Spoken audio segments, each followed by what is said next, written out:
Did you see that shit? MMA podcast. Hosted by mixed martial arts journalist Mike Strauss, aka Strauss21, and Chicago's number one underground comedian, Apollo Taj Mahal.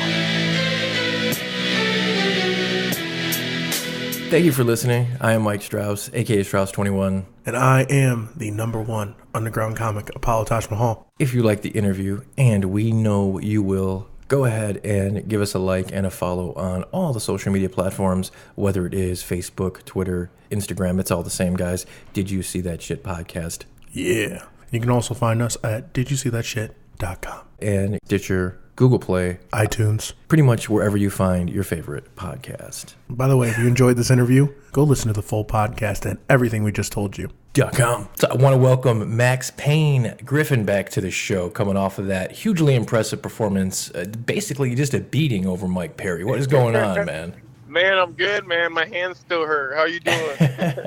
I'm doing good, man. Well, keep your hands, because I know that you're a video gamer, so you're going to need those, in some downtime to play some games. I wanted to have you back on, Max, because a lot of my fellow journalists, they're basically giving Mike Perry more credit than you, and I don't understand how, because you beat his ass for 15 minutes. Yeah. I mean, that's got to bother you, right? It does. It does, you think that fighting a guy, big name guy, in his hometown, would be a major deal. Having the underdog go in there and just waste him. Mm-hmm. I think that no one was ready for that. No. I feel like they genuinely believed that I was the underdog, and they genuinely believed that I had no chance. When the opposite happens, he just got dismantled. Whatever he tried to do, I didn't let him punch. I didn't let him kick. I didn't let him do anything. I didn't let him throw a punch. People just act like he had a bad night or... No, he tried his best. He was the best shape of his life. He tried his best. I just wouldn't let him do what he wanted to do. What fighting is, get hit, don't get hit. I outstruck him, I think, 70 to 13 at the significant strikes in the third, up to the third. I just picked him apart, man. Man, like you said, Max, he was in the best shape of his life. He was in his hometown. And after the fight, it looked like, you went over and almost tried to, shake his hand, say good fight, and he kind of walked away from you like a sourpuss. What's up, man? He just has no class, and, I thought we'd be cool after the fight. 'Cause we were cool before the fight, but I just feel like he's a phony person. He doesn't know who he wants to be, He changes hairstyle every fight. He doesn't, different song every fight. He doesn't know who he wants to be. Honestly, these interviews he's been doing, one day he's saying that, I'm a bum and I have no chance. And then the next day he's, we were at the Institute together and we were hitting pads, hitting the same string. So, I don't feel like he really knew, I think he was trying to hype himself up. Literally, half the interviews, right? He's a bum. I don't know why this scrub even fight me. That he deserved to be in there with me.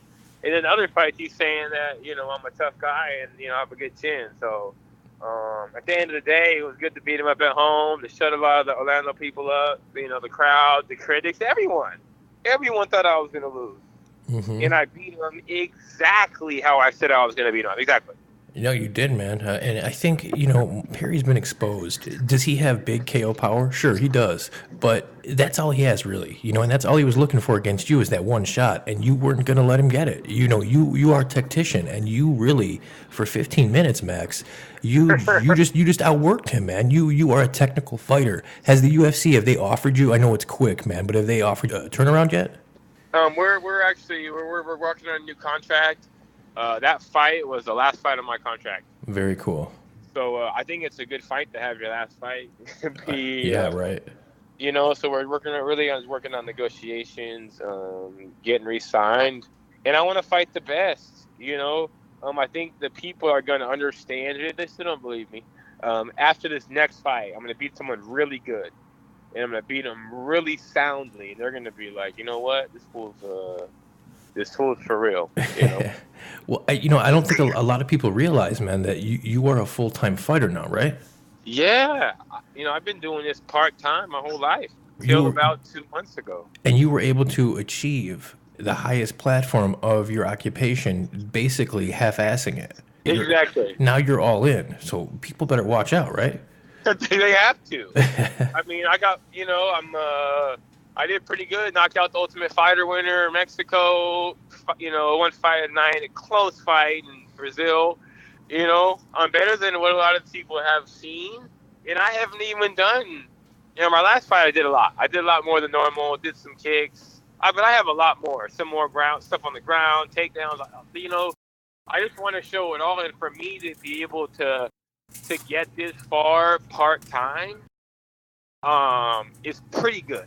So, I mean, imagine, and now for me to, get my win bonus, or my fight at night bonus, and use that to work, to put it, invest in myself, I'm only going to get better, and I've only been doing full-time for about 2 months. And look what I did to Mike Perry.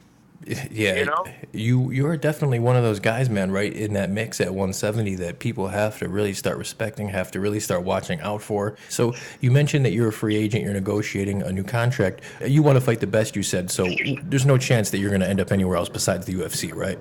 No, I want to fight for the UFC. If they take care of me, I think they believe in me, man. I'm telling you, at least one of them, I don't think you lose a fight and then fight Mike Perry on a main card on Fox, Mm-hmm. That was one of the biggest blessings I've ever had. I mean, to lose a fight, and then, I think they saw something there. I think they see some star power, honestly. I know they talk to the camera. I got a good look. I feel like 2018 is going to be my year, man. And you're a good fighter, let's not forget. You're a pretty good fighter, too. Yeah. And no one knows that yet. Let's keep trying to come under the radar, Well, if you keep having performances like that, man, you're not going to be able to surprise anybody anymore, that's for sure. So 2018 is your year, brother. I can't wait to see what they have planned for you. I appreciate you doing this on such short notice, man. I know that you're probably in greater demand now, but I appreciate it, man. I really do. No, man. Thank you. Thanks for having me on here. Thanks for the support, man. It means a lot, and this is just the beginning. So, yes, sir. It's going to get pretty ugly. Well, thanks, brother. I appreciate your time. Let me know when you get a fight. We'll get you back on here. Thank you, Mike.